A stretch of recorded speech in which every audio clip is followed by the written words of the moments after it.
हमारी माताओं का घूंघट ससुराल में खोल के देखा जाता है। बुरा न मानो तो एक बात और कहें, अब तो कुछ मर्यादा है। अभी कल के दिन में हमारी बहुएं अब जींस पैंट और टी शर्ट में आएंगी।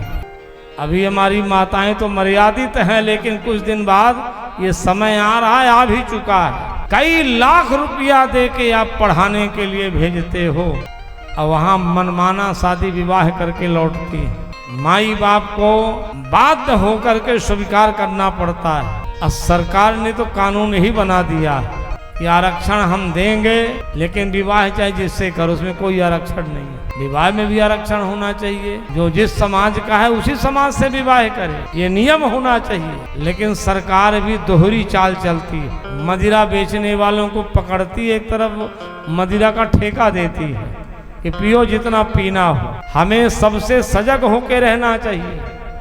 हम अपनी मर्यादा स्वयं अपना कायम करेंगे तो मर्यादा बचेगी। कम से कम बेटा बेटी इतना संस्कार दो कि जिस देश में, जिस जाति में, जिस धर्म में जन्म लिया, बलिदान उसी पर हो जावे, ये भाव होना चाहिए। आज बिटिया गलत विवाह करती है, समाज के लोग माई बाप अगर प्रश्न करते हैं तो कहती हमारे खून में उसके खून में क्या अंतर है। जब खून में अंतर नहीं है तो गाय का दूध काहे पीते हो, सूरी और कुतिया का दूध काहे नहीं पीते हो। खून खून में अंतर है क्या? सूरी की खून, कुतिया के खून और गाय के खून में कोई अंतर दिखाई पड़ता है क्या? दूध वही है। हमारी एक मर्यादा है, इस मर्यादा से हमें रहना चाहिए। ब्राह्मण हो, क्षत्रिय हो, वैश्य हो, चतुर्थ वर्ग हो, सबकी मर्यादा है। भगवान कहते सब मेरे प्रिय हैं, सब मम प्रिय सब मम उपजाए, सबते अधिक मनुज मोहि भाई। मनुष्य सर्व प्रिय है, लेकिन अपनी मर्यादा से।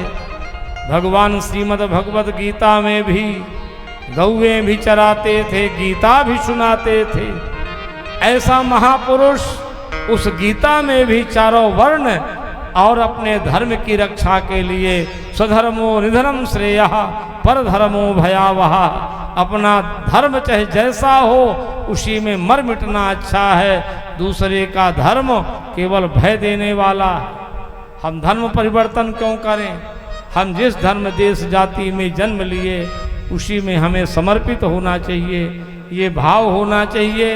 यही ऋषि मुनियों की परंपरा है, यही पूर्वजों का आशीर्वाद है, यही हमें आपको लाभ लेना चाहिए।